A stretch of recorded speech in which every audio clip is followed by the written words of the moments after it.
we've got here is going to be for the late 60s, early 70s Ford applications, Torinos, Ranchero, the Fairlane. We've got a 7-inch dual diaphragm booster, 1-inch bore master cylinder.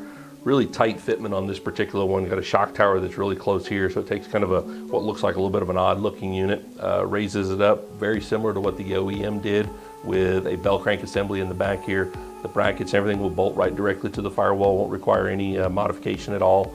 Comes with the necessary boot plate to go to the firewall to seal everything off. Very much a bolt-in installation on this guy.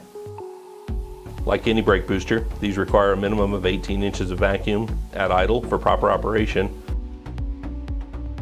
With all of our Booster Master combo kits is a complete and detailed instruction pamphlet for each individual application. Included with all of our boosters is a hose kit. Hose kit's going to include a length of 11/32 vacuum hose, intake manifold fitting, along with a syringe bleeder for bleeding the master cylinder. And remember, if you are converting to a disc drum or a disc setup, be sure and order the proper valve for the system.